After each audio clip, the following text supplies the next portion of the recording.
Hey, this is Pastor Curry, pastor of the East Zion Fair Baptist Church, Wilmington's most exciting church, the church that love ya and ain't a thing you can do about it. Today on Coffee with Curry, we are blessed and honored to have Sister Crystal Ivy, who is a member of the East Zion Fair. Matter of fact, she's a lifelong member. She went away during her teenage and adult years and came back. Her father and her sister were members here, or shall I say her sister's still a member, but her father was a member here years ago. He was saying on our male course, she was raised in this church. And we just discovered that she's dealing with hospice care. And listen to me very carefully.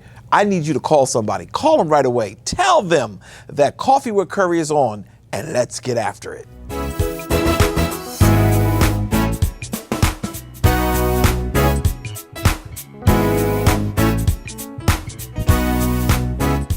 My name is Mary Klingenberg, and I'm a registered nurse working at Dr. Bob Kemp Hospice. I've worked there since about a month after it opened in 2007, so that makes about 13 and a half years now. When we work together at the hospice, our team is a great combination of different roles and responsibilities. So we have registered nurses on 24/7, as well as RPNs, PSW. We also have our fantastic medical directors who are available to us 24/7 by phone or fax, and often come in to care for residents. So it's a big team, and everyone on the team is important and takes care of the whole process. Our residents deserve the very best love, nurturing, and care. One thing that we do offer is a spa, and that entails a very deep tub. We fill it with aroma soaps. We bring them down in a very comfortable fashion. They're submerged into this beautiful warm water. The lights are dimmed. I normally have some spa music going on.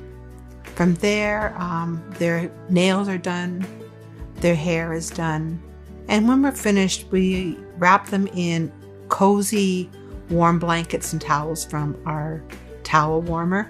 We never hurry this procedure. We can take up to an hour and a half if that's what they need. And it's something that they've longed for, because quite often they haven't been able to do that at home. My role at the hospice is to manage our volunteer population.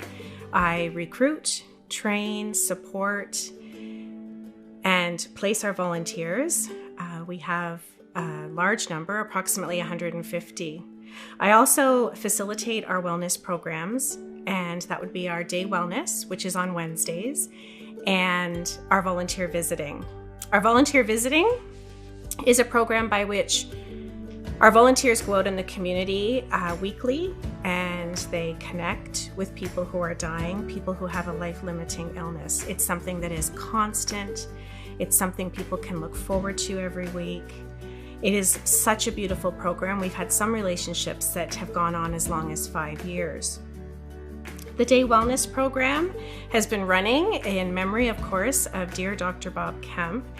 And what we do is we share stories, we talk about feelings at the end of life, fears, we do legacy work, we connect. And so a lot of times people think that grief starts after a death, and that's not true. So we know that anticipatory grief, or expecting one's loss of a loved one, is just as important to be supported through as after a death.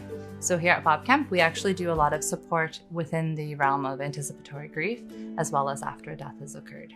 Something that I'm very proud of here at Bob Kemp is that we provide support for grief and bereavement loss for anybody in our community. So folks do not have to have had a loved one pass away here at the hospice in order to access supports. And another really amazing thing that I'm very, very proud of is that this support comes at no cost to our community members. We seem to live in a culture that has the luxury of being death-defying and death-avoiding. We have so many resources to keep death far away from us. But the reality, as we all know, is that we have a 100% chance of dying. and this is part of life. So I feel convinced that all of life is meaningful in all of its stages and ages and conditions. So for me, it's so important to me that even at this time of life, a person can know that their life has meaning and value, and that they have the right to have their lives cherished at this time as well. So I am so privileged to be part of a field of nursing and care that helps people in that part of their journey to treasure life and to celebrate it for as long as they have it, and to help them through those difficult transitions that, especially during times of COVID, are so hard on people. So that's very satisfying to be able to walk that journey with people, to help them find not just peace, but also even joy and precious moments, which we have had so many of them here at the hospice.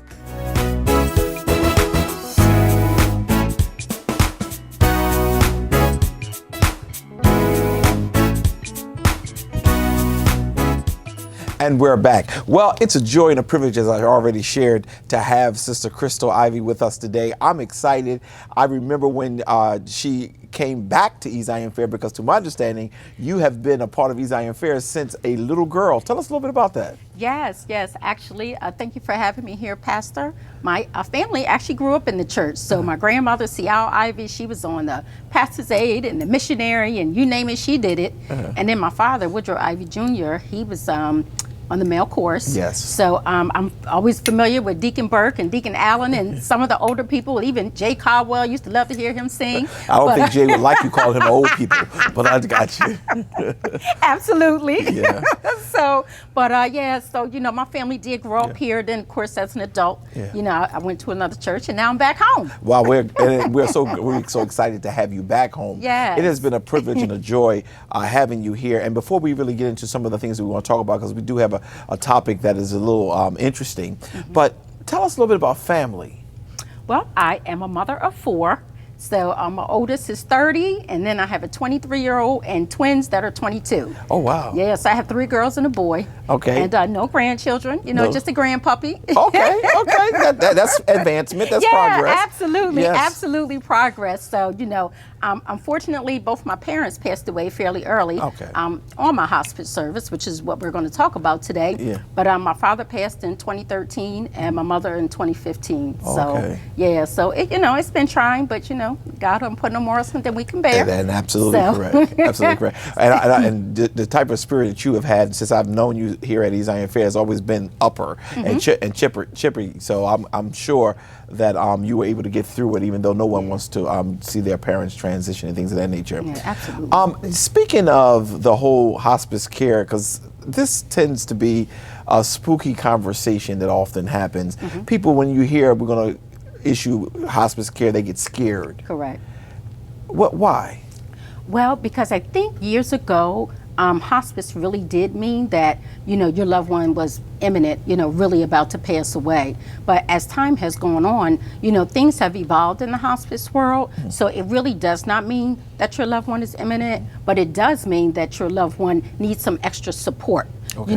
They may have a terminal diagnosis and they don't want to get any aggressive treatment. The doctor may have said, there's really nothing else that, we can do for your loved one. So you want to keep them comfortable. Right. They may not want to go back and forth to the hospital anymore. So those are the reasons, some of the reasons why, hospice would be a good opportunity, for a family to take on and embrace it, because you're getting extra help. So, in addition to maybe any other family members or anybody that would be coming in, my compassionate care hospice service offers a nurse twice a week. Okay. You can get a CNA, a certified nursing assistant, that comes in 5 days a week. a social worker, a chaplain, and all those services are covered through Medicare. So it's just extra TLC, for your loved one. And, I can speak personally because both of my parents were on my hospice service. They both passed at 67, 2 years apart, but my father, he was actually on and off our service 3 times in 4 years. Wow. Because he kind of got back to his baseline. So from there, it was like, Crystal, we can't find a reason to keep your dad on service. And I'm like, what? Because he was getting extra help. Right. And he was in a nursing home. So, we families and people always get a little bit tense, when their loved one is in a nursing home because, we always feel like nobody can do it like we can, but so hospice is an awesome benefit. I just think that people need to, understand and be educated, really on the benefits of it and not necessarily that, your loved one is imminent and about to pass away. It's interesting when you made the comment about your father was on and off it, which speaks to the fact that it's not always imminent. Sometimes the extra care that you all provide can help them get back and bounce back. So those of you who are concerned and worried, oh my God, they said hospice, that means the end. No, it could be the beginning with the appropriate help and support from professionals such as Sister Ivy. And tell me a little bit about where you work and what do you do there? So I am employed with Compassionate Care Hospice. I've been there for 13 years. Okay. I actually started out as the CNA manager, but later on I was promoted and I do family education in the community. Okay. So I'm technically considered a marketing liaison. Okay. So I go into nursing homes, I go into family homes, and I do patient education. So I talk to families about the benefits, of hospice because, even today people are still, on edge about it. So, I kind of give them a better perspective and understanding and even sharing my own stories with them, so I can relate to them and it makes them feel a lot more comfortable knowing that they have to embark, on this unforeseen, a journey of theirs because people just really don't know. I mean, realistically, yep, their loved one could pass away tomorrow, but it does not always mean that. I've always been nervous whenever and I've been blessed also that both of my parents are still around. And I've as pastor, I've sat with families were put on hospice care. There are some who are still living and doing well. As a matter of fact, have come out of it, you don't even know they're in hospice care even now. Correct. So I've become a believer, and that's one of the reasons why I wanted you to come on the show, because it becomes important that people understand that it's not always the end. Technology and service that you all provide has really given them can give them more life, shall I say. Absolutely, because we focus on the quality of life and not necessarily the quantity, but we do want to make them comfortable, but we don't, some people also get nervous because they think about the medication portion. Oh, I don't want my family member to have morphine because that's the silent killer. No, it is not the silent killer. Both my parents had morphine and that was not the case. So, again, more patient education and helping people to understand the purpose of the medications and the significance, behind it. Morphine actually helps with shortness of breath. Right. It's not just pain. So, people just need to understand that. And I think that makes a big difference in, people agreeing to, to accept the services. It's good that you shared the two things that it does. It helps with the shortness of breath and it also helps with pain. But when people hear morphine, they say, oh, that's just a way of putting them to sleep. Correct. If you can share anything else to help, the whole purpose today is to try to get people to understand that science is constantly revolving and getting better. They may have had a bad experience 10 years ago, but things are getting better. And just tell us a little bit more about the morphine piece, because it does not mean the end. It could mean, okay, let's get them out of some of the pain, because who want their loved one to go through pain? Exactly. And it also helps with the shortness of breath. Is there anything else you would like to share with that? Yeah, absolutely. And we, again, with Compassionate Care Hospice, because there are about 6 hospices agencies in Newcastle County, alone. So I just like to be specific with Compassionate Care Hospice. We actually, we still want our residents and families, to maintain their activities of daily living. So if your loved one, if your mom can still get up and move around, we still want her to get up and move around. We have residents that have been on our service for like 4 or 5 years nonstop. Because it's the diagnosis that qualifies them to be on service. So typically your diagnosis doesn't change. If you have COPD, you have COPD. So we just help manage that. We help manage the medications that go along with COPD. we have people that still go to the casino, people that, say, yeah, absolutely. If they can go, they go. So, we want them to go out. We want them to go away. They can take vacations. Sometimes, people go down to the beach to be with their loved ones, and we can transfer them to, a service that's closer to them. So if something does happen, then they can be managed there. They can be managed in New Jersey. I mean, we're nationwide. We're actually like the second largest hospice organization, because we also have a home care side too. So we do not believe in over medicating.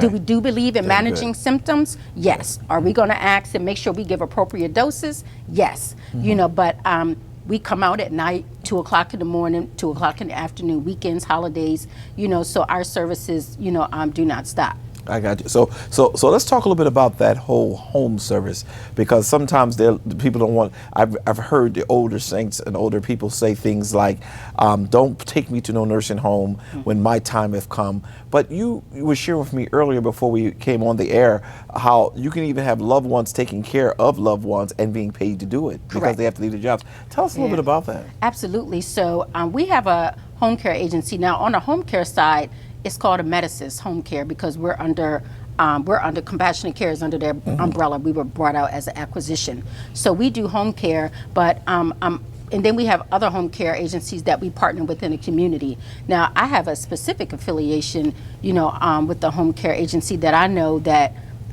if their family member has a specific type of insurance, then their family member could be paid, to take care of them.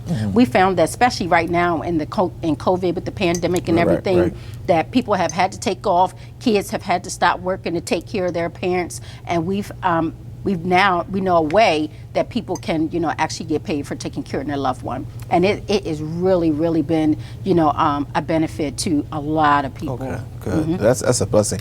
We're going to take a quick commercial break, and we're going to come back and we're going to talk about how people can receive these services as we move forward. We'll be right back. Okay.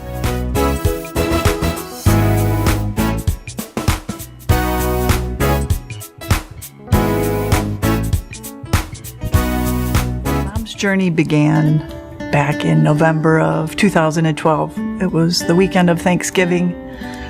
She had experienced what we thought was asthma issues, and she went to the hospital early morning, and she actually had congestive heart failure. It was just a scary time for her, for our whole family. And she couldn't go out of the house, she couldn't garden, she couldn't go to church, she couldn't do the things that she really loved.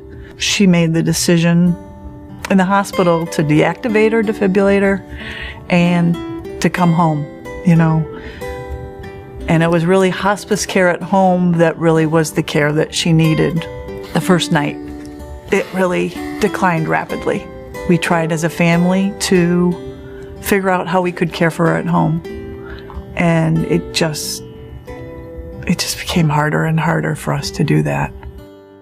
Our social worker saw that. Mom was home a week, and she saw the stress and the strain and the exhaustion and the fear really in all of us. And she kind of threw out, what I really think your mom's at a point where she needs full 24-hour care. That's really when she said there's a beautiful place, Hanson Hospice Center, a nice wooded area. That was going to be the best place for Mom. It was a beautiful sunny day. I remember pulling off of Cleveland into the driveway of Hanson and pulling back into the wooded area in the front, and there was Diana, the nurse, and Laura, the nurse, both of them on duty, just greeting us with open arms and smiles and hugs, and it's going to be okay. Diana really just said, come on, we're going to take you back. Your mom's going to be in Butterfly Room 2. Yep. Butterfly Room 2. Yep. And boy, we just all followed behind her to get her all set up and brought pictures and everything that Mom would feel comfortable with. We were all in this big, giant, beautiful, beautiful room overlooking a wooded area. With the animals. It was wonderful. It was just, and I think Mom really, we all collectively probably took a deep breath and said, we're all going to be okay. we said we would do the same thing we did there as we always did at home. We were going to come and see her and spend time with her and let her know what's happening. And it was going to be okay. And she did have that look of peace. Once Mom got settled in at Hanson, it was almost like she kind of gained strength a little bit. I mean, she was cared for so well by the staff, and we were able to be there with her. We were kind of like, wow, this isn't going to be days to weeks. This might be longer, and what a wonderful gift that it could be longer. I mean, we'd take every day that we could, but there was a point that we started to be nervous about the financial aspect of having Mom at Hanson. And they said, Carol, there is a fund available for families like yours that we can utilize the fund. He said, don't worry. The Benevolent Care Fund has been so important to our family. I hear stories of families, of coworkers, of friends who are faced with similar circumstances and they don't have the type of facility that Hanson is. And so this area is very, very lucky, and we are very, very lucky. And so we want to continue to do things to provide funds to help other families. When Mom's twin sister passed the end of July, I think for Mom it was, she was worsening. She was getting weaker. She couldn't get out of bed. Was bedridden, and I think the thought of that was very hard for her. And the realization started to sink in that it was getting closer for her. She just looked so peaceful. And then we're sitting there watching, and her breath started to get more shallow. And so we all kind of went right to her bed, and she just took one more breath. And she went to heaven. Denise came in and with Faith, and they're all hugging us. You know, it was like they're part of our family. They're a Hanson family. They are. Later that night, I went outside. Dad was sitting outside. There was a beautiful rainbow right over the backyard. They always say, look for your sign after a loved one passes away, that they're at peace.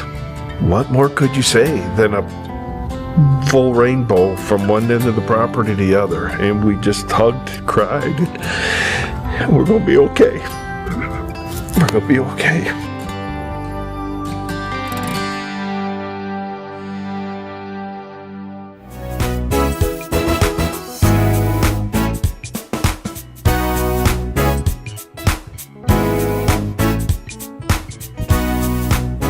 And we're back. Well, we're having this conversation with Sister Ivy, and she's done such a phenomenal job as a professional, and I wanted to bring her in to have this conversation so that we can ease some of the tension that we find in our community more than any other community as it relates to hospice care.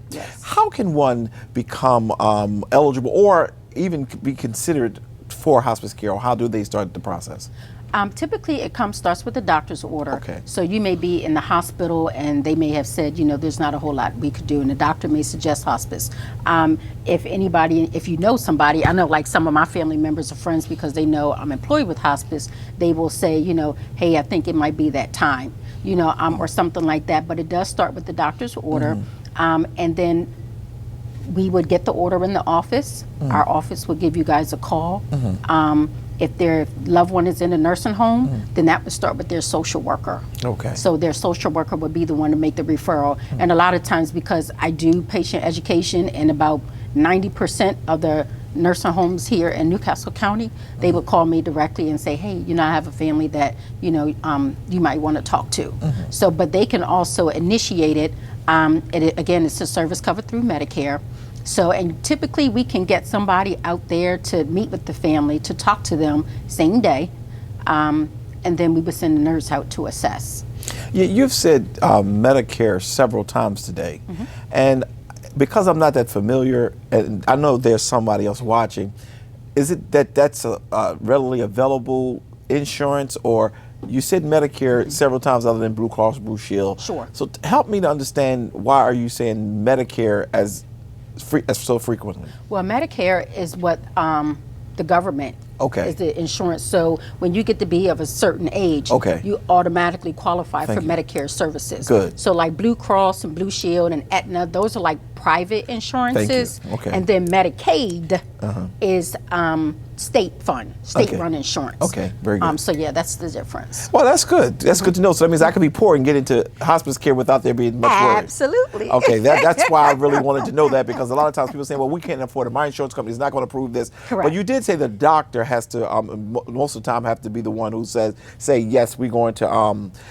recommend you for hospice care and things of that nature. So if a person is not Medicaid eligible, then they could still use their insurance if the doctor is saying. Correct, they're private insurance. Okay. Yeah. So yeah, we have people on Blue Cross, or because and what we also learned is that the age of the population that we're getting is getting younger and younger. Yeah. So it's not just the typical elderly person that has lived a great life and they have some issues going on. Yeah, it's getting younger and younger. We're finding more breast cancer. My mother passed of ovarian cancer. She was 67. So yeah, it is important to even get those. Just to go to the doctors. And get a physical and see what's going on with you. Rather than it's just a normal this or that. So but yeah, in order to do that, get a doctor's order, and then we'll come out and do the assessment and take it from there. Yeah, the Crystal that I know and have watched here at the church is always very spunky and very excited. How do you do that with the field that you work in? Well, believe it or not, it starts with God. Okay. So, and I even tell my family members, and I have to be tender with that because, I don't want to invoke my spiritual and biblical principles on someone else, Absolutely. because I could be in front of a Catholic, I could be in front of atheists.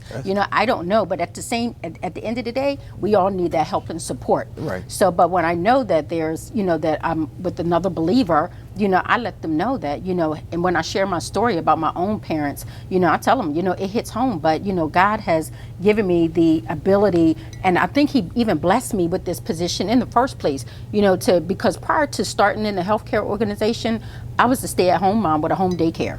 Oh, okay. Yeah, so I was in banking, and then after my second daughter, I was like, childcare is too high. Like, I can't afford this. This is my paycheck.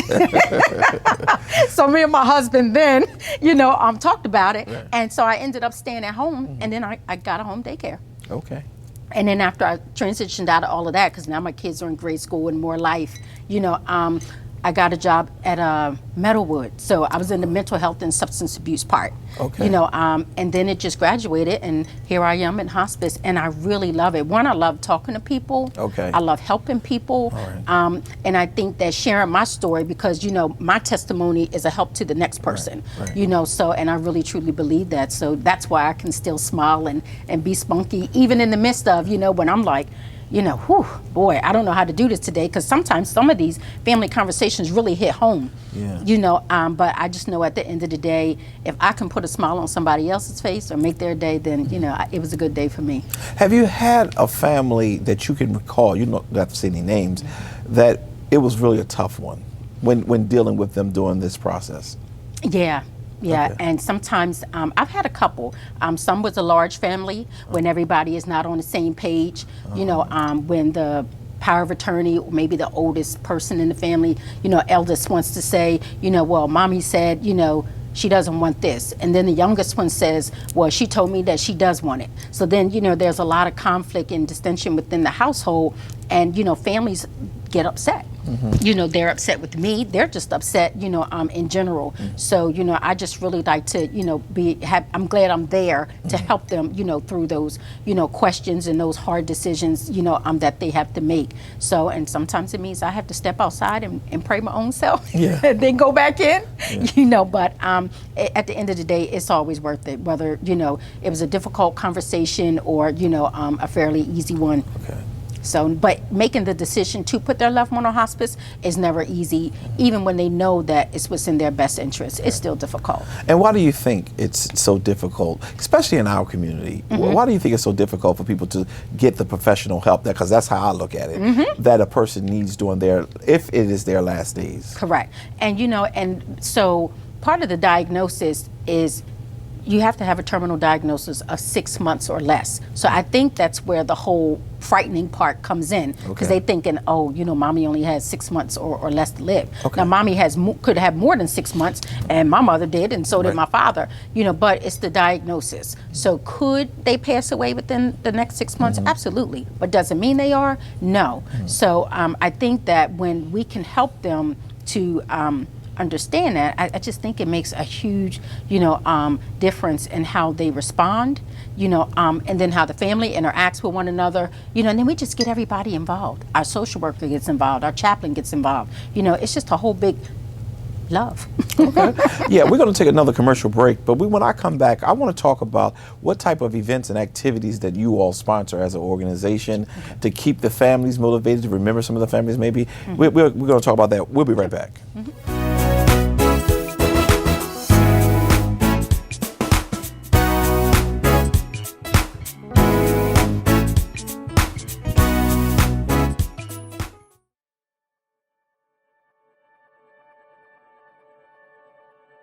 When somebody trusts you enough to share what matters most to them, and when somebody has a life-limiting illness, you find that people share a lot. That's very fulfilling. There's something about it that isn't mimicked in any other nursing I've ever done. And there's been times where a 92-year-old has taught me how to make cottage cheese, and at a time where I thought cottage cheese was made at Giant. And she step by step taught me how to make cottage cheese, and she was proud of that, and I was proud of that, and it's something that we shared. And I find that every single day there's something that's shared, and I learn something from people, and hopefully I'm able to give to them what they deserve and what they need. So I find that extremely fulfilling, and it's part of the reason why I love my work. I chose to work in hospice based off of my past experiences.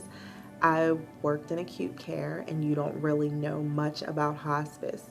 You associate it with death, which it's much more than that. I then went to a continuing care retirement community, and it had levels from independent living all the way up to long-term care and dementia. So during that time, I was able to work with hospice organizations because they came in to service our patients, and I was just able to see how it lowered hospitalizations for the residents, and they were able to stay in their home, and they were never alone throughout the dying process. They really had hands-on from the staff at the facility and then from the hospice staff. So I chose hospice and palliative nursing as my specialty after having worked in the ICU and ICU step down. So I experienced patients who at times were being resuscitated. Multiple times in a night, I worked night shift, and the outcomes were not always the best. Some of them ended up dying or having prolonged life on tubes and IVs and machines. So I decided to transition into hospice care, where I felt I could support patients in a more quality way, providing support where they could experience their end of life with the support of their family members, with the support of their loved ones in their own homes. Previously, I worked with a geriatric population in a nursing home type setting. I was there for 14 years. Absolutely loved it. We did have a lot of hospice patients, actually, and I always was so impressed and amazed by the hospice nurses that came in. They were extra set of eyes and ears and hands, and really, truly just made such a difference for our patients. And transitioning over into hospice and in that role was always something really that I wanted to do. So I was thrilled when I had that opportunity. And it's so different because you're in a person's home. You're in their personal space. It's so much more real and so much so much more patient-centered and family-centered. Basically, there are many different roles within my work, and one is listening, being an active listener. One is education, teaching family members and other coworkers. One is symptom management. Symptom management is very important, and one is flexibility. I would say that those are big pieces to my everyday work, and listening is probably the most important of all of them, because to get to all the others, you have to listen. We're there to listen, we're there to laugh, we're there to sometimes cry, we're there to learn. I always say never turn yourself off to learning, and just because we do the nursing part, we can learn from our chaplains, we can learn from our social workers, we can learn from our CNAs, and we can apply that to our everyday care. My role as a hospice and palliative care nurse is to mainly provide quality of life to my patients and their loved ones. We provide that through education. We provide that through support, both emotional, spiritual, and psychosocial. We provide that through education about medication management, nutrition, personal care, and overall disease process. What I enjoy most about what I do is being there not only for the patient, but for the family as well, and making the end-of-life process really something beautiful, because it can be. Ensuring that the patient is minimal pain, minimal anxiety, being there to hold their hands, to educate them. This is all, it's a very hard time in each person's life. End-of-life care is. So being there and helping them really is fulfilling. The ability to help someone when they need the help the most is paramount. I think it's the kindest, most loving thing a person can do for another person, whether it be a nurse, whether it be a CNA, whether it be a family member. Every single day it's a little bit different, and you meet people where they are, and challenges or smiles or whatever they have that day. And I just find it fulfilling. I love my work.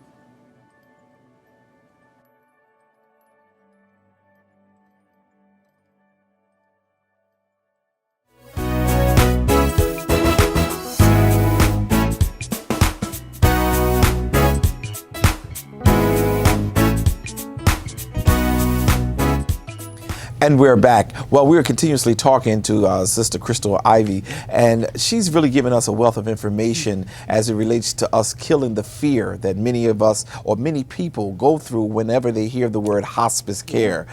It's a professional service to help our loved ones, and it is a proven track record with even your parents, and that you can be on hospice care and live beyond what was prescribed or said that you would live. So we really need to deal with the fear of that. But I left the last segment trying to talk about what are some of the activities or events that you all hold as we deal with those who may have passed or those who are still around, just to stay connected with the families. So since I the biggest part of my community is nursing homes and assisted livings. Okay. So I participate in their activities. We do memorials in nursing homes, like if we've had if we've had residents, and even for residents that didn't belong to us, we'll hold a memorial service for everyone. We have an event that we rent out a space every year, and we hold a memorial service for all of our families. So they can all come, they light a candle, we have the chaplain, we have a choir. Our bereavement team will follow families up to 18 months after and longer, if necessary, once their loved one has passed away. So I do vendor fairs. Oh, okay. So I do a lot of patient education. I even have brochures and stuff that I could, leave here. But yeah, we do a lot of family education, and I just talk to people. Right. So sometimes it's just a matter of, me being at the right place at the right time, or somebody sees me and, it's like, oh my gosh, what do you do? They may read my badge or something, but whatever it is that we can do in the community, we have a foundation. So if we have a family member on service and they can't pay their electric bill, our social workers can help and we can step in and pay their electric bill. Oh, wow. So, we do things, we don't do like wide community-based events, but if I know somebody is having a vendor fair, I'll just get a table and set up my own self. You know, I can still, you know, promote that way.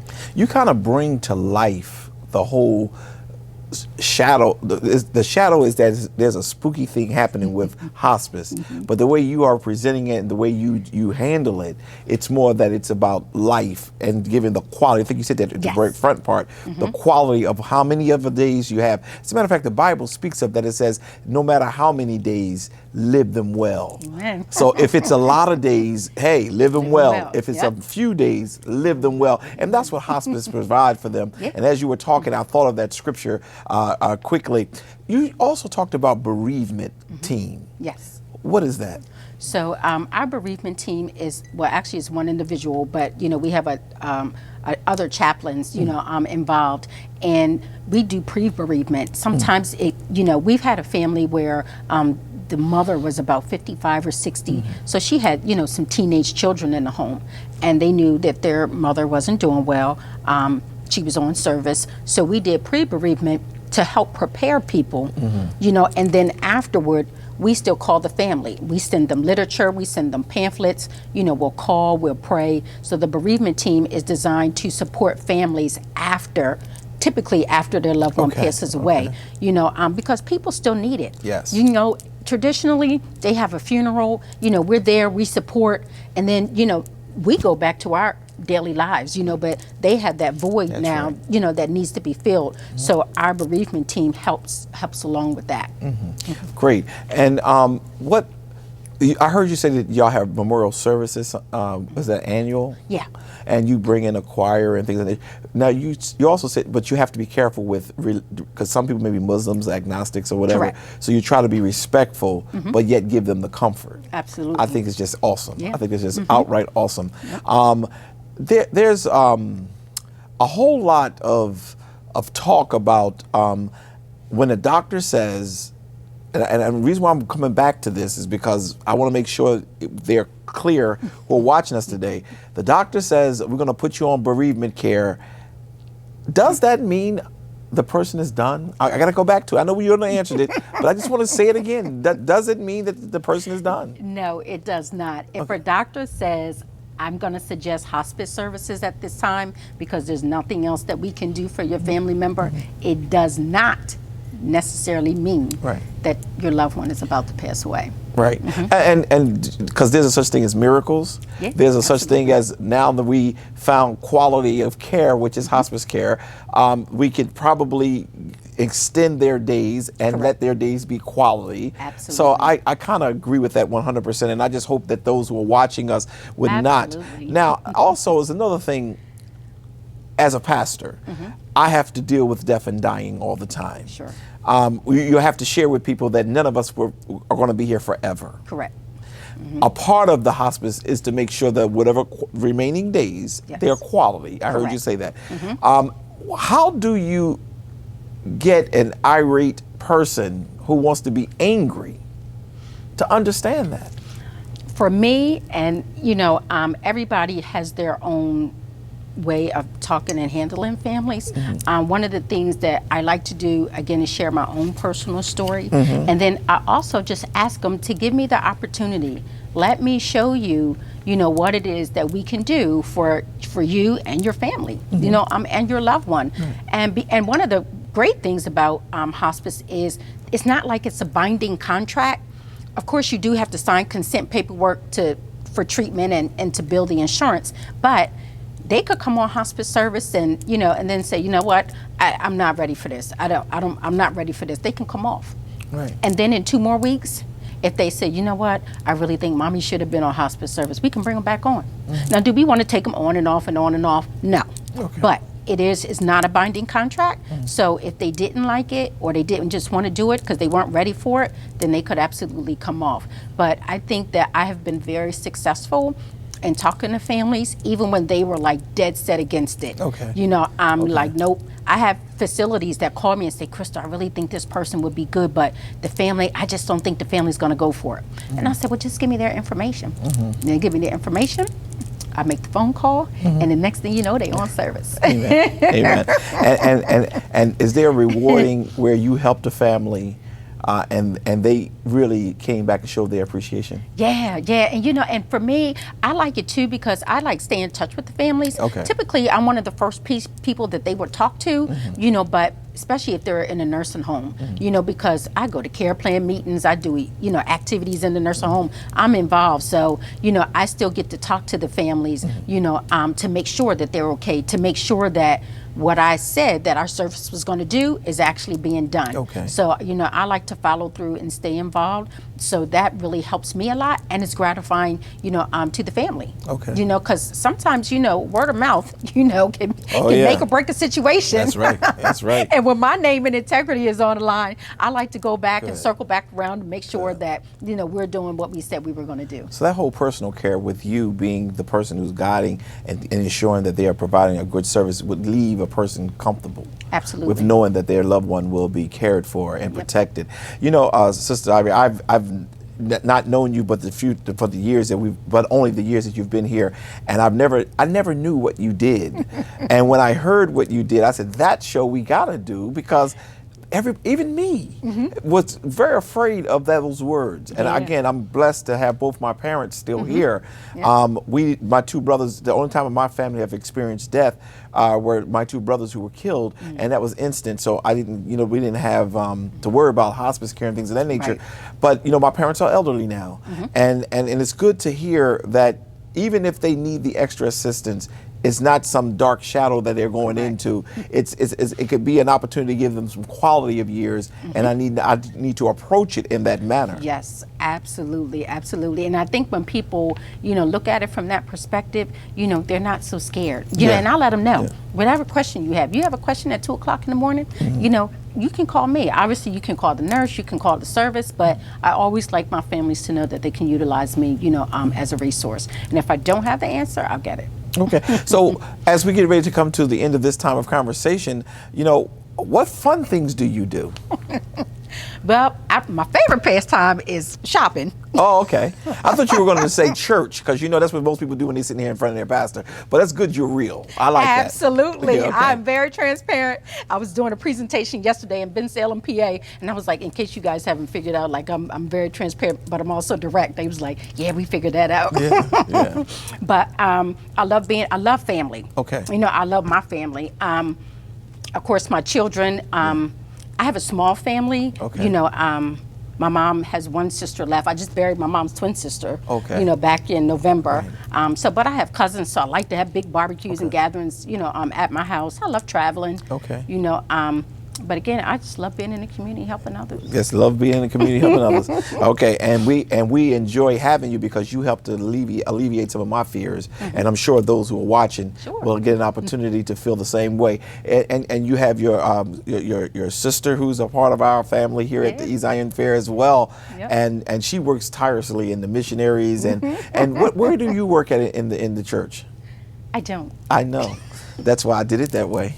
I was just in case but you're here every week now. Yes. I'm not going to fake that. I mean, Yes. I see you're very active. Even during the whole pandemic, you were very much here, and you was tooting your horn and saying, "See you next week." But I said that on the air so that the saints who are like you, who love coming to church and have not connected to a ministry yet, it's time to connect. Well, I actually wanted to be on the greeters committee because I like talking to people. Yes. I like greeting people. Yes. So I did want to be a part of the greeters. Well, I'm going to make sure that Sister Deaconess Tillery is very much aware of your desire, and she will be reaching out to you. She already told me that in September is when they're going to start up again, and you do have that personality. And my sister was the one who founded the greeters ministry, and I often say it takes a special person to be a part of the greeters. It's different between ushers and greeters. Absolutely. And I'm glad that that's a place you're interested in. We're going to connect you, but I did that on purpose. And you, as well as you were able to navigate around questions, that was one you just had to come straight at. Not a problem. I know Sister Woodland, or Trustee Woodland, actually, we talked about it like a little while ago. She was like, so what you want to do? She was like, you want to be on the trustee committee? Yeah. I was like, I'm open to anything. Okay, so. well, then don't think that that's off the table neither, because at this point we want to make sure that you are well connected, and that now that you have come back home, we want to make sure that you continue to grow and do what you need to do, and you're well versed, and we appreciate that. And I want to say to all of those who are watching us today that we've had this opportunity to talk with Sister Crystal and or Sister Ivory, whichever way you want to go with it. But she has a plethora of knowledge, and if someone needs to get in contact with you, Sister Ivory, what is the best way, whether it be email or phone, to communicate with you? You can always call my cell phone. It's area code 302-535-2783, or my business email is crystal.king, King, at amedisys.com. Okay, and listen, it's on your screen. You'll be able to use those numbers in order to communicate with her. And listen, just because whoever comes to see Coffee with Curry always have to have some kind of laugh. Sister Crystal is single, and you got her cell number, and only if you're serious and look good. Absolutely. Will you be permitted to call her if it's not a hospice issue? Absolutely. But I love my members, and I love my members to enjoy life, and I'm always finding an opportunity to laugh. Sure. But that's not a joke though, because I remember you said to me, Pastor, you got to help me get married. So we're gonna help her get married, but she doesn't want any loonies and anybody else. She wants somebody who is serious and sincere. And don't let her grown children make you think that she's older, because we don't tell ages, but she is in a very young age, and we hope that you will know that. All right, that's just a little fun that we like to have. Yeah, Sister Crystal, it has been a joy having you with us today. Thank you, Pastor. I appreciate being here. Absolutely, and thank you. I hope that I have helped somebody. And if you have any further questions, just give me a call. Excellent. We'll be right back.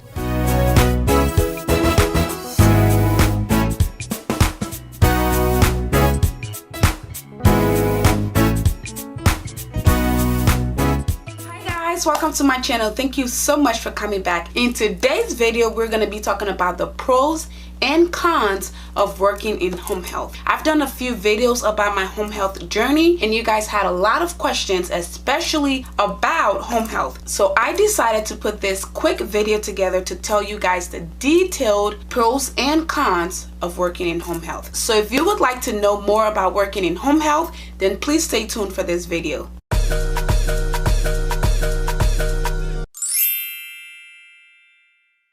Okay guys, welcome back. For those of you who are new to my channel, I'd like to say welcome. My name is Mercy. I am a BSN RN, and on this channel I talk about nursing, lifestyle, beauty. I do a little bit of vlogging, and I talk about a little bit of everything. So if you would like to join my family, please go ahead and hit the subscribe button down below, and also hit the bell notification button so that way you'll never miss another video from me again. And for my return viewers, I'd like to say welcome back. So let's get into the video. As a lot of you guys know, I recently returned to work, but I didn't go back to the hospital. I went to home health. So as for now, I am working in home health. I've also done a few videos about my home health journey, and you guys wanted to know a little more about home health. So I just wanted to make a pros and cons. That way I'll be answering a whole bunch of questions in one video. So first I will start with the cons, and then we'll head into the pros. So one negative thing about working in home health is the fact that you are working by yourself. So working in home health is different from the hospital in the sense that at the hospital, you're working with a whole bunch of people. So you have the charge nurse, you have your manager, you have your colleagues, you have everybody there on site that you can ask for help or ask any questions. Home health, on the other hand, when you get sent out to a patient's home,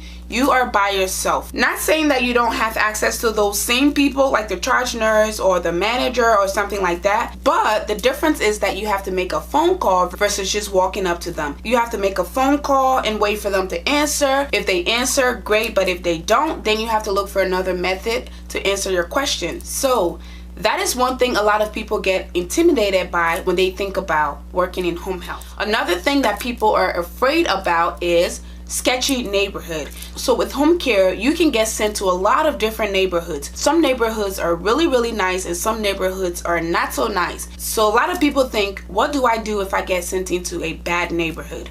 First of all, you can choose to go where you want to go, but the truth is, yes, sometimes you will get sent to bad neighborhoods. I know I went on a case once in a neighborhood. I didn't know much about the neighborhood. That was my first time hearing about it and going there. As soon as I got there, there was a whole bunch of fire trucks and police cars and a whole bunch of people outside. Apparently someone had just got shot. It wasn't at my patient's house, but it was in the same neighborhood. It was actually on the same street as my patient's house. I got really nervous. I was really scared. So I called the agency and told them I wasn't comfortable staying to do that visit. Lucky for me, the visit was a recertification visit, which means that the patient just needed to be recertified in order to continue to get their home care visits. And the recertification has a certain amount of time, so you can have up to a week to do it. So since I wasn't able to do it that day, someone was able to go back and do that visit in order to recertify the patient. But I just say all of that to say you have a choice. If you get assigned to a patient, you have the choice to say, I don't want to go to that neighborhood.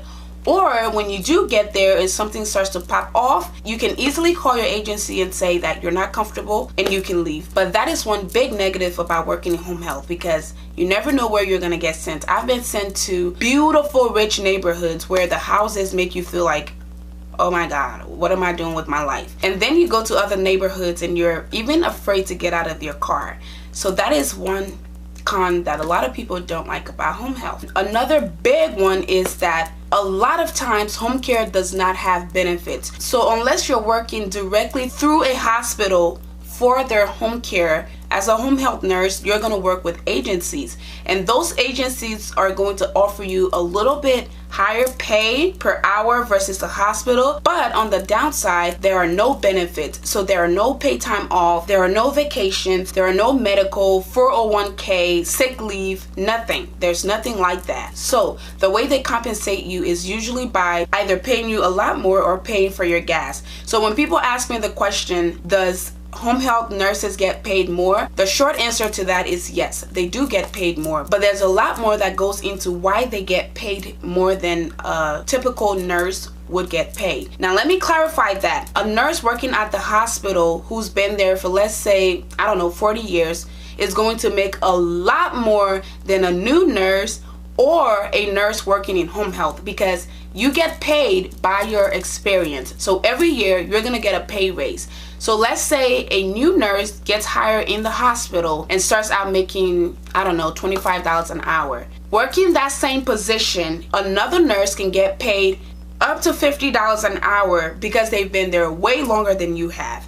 Same with home care. So just because I say nurses get paid more in home care, I'm only comparing that with a new nurse who's going into the hospital versus the same nurse working in home care. So another thing that is a negative about working in home care is, as we all know, a lot of people are allergic to animals or afraid of animals. I know for me, I was attacked by a dog when I was little, so that traumatized me, and therefore for the longest time I've been afraid of dogs. I'm getting better. I feel like I've become desensitized to it because now I can be in the same place or in the same room with a dog, but before I couldn't even do it. Just the mere sight of a dog sends me into a panic attack, but it's gotten better.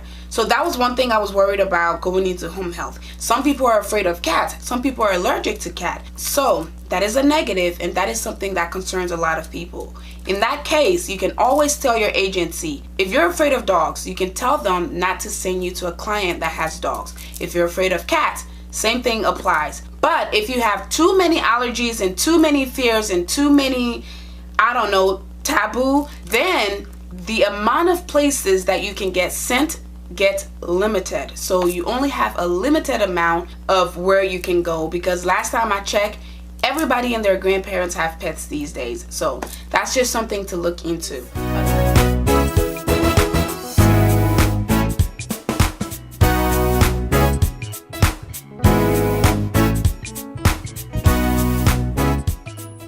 And we're back. Listen, it was a joy speaking with Sister Crystal today, and I'm very, very happy and delighted that she took time out of our busy schedule to talk with us. This is a serious concern. Many of us, including myself, was very, very afraid of whenever you would hear the words hospice care. We often thought that when it's hospice care, that means the person is just about dead. Give them a little morphine and they will be gone. Those days are over. Hospice care is about the quality of the remaining days. We've had members. You remember Sister Tina, even Pratchett Waterman. She spent 3 years of her life after they had told her that she wouldn't have much more time left. You can have a quality life. Your loved one can have a quality life. Please do not pass by and be afraid when they are telling you, when the doctor is saying he's going to recommend hospice care to your loved one or even to yourself. Listen, it's not about how many days, it's about the quality of days that you have remaining. It may seem a little bit, morbid when we talk about it, but the truth of the matter is, this is a part of life, and you want the quality of your life to be strong.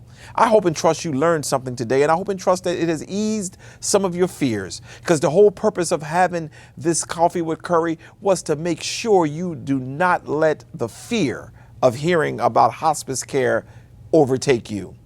It's about the quality of life. She did a phenomenal job, in my opinion, over sharing with us how it all works and how you can certainly have someone you can talk to and make it happen for your family. I hope and trust that we've given you something that will be a blessing to you and to your family as you're making the decisions. And for those of you who have been thinking about it, this was God's answer to let you know hospice care can help and assist you and your family.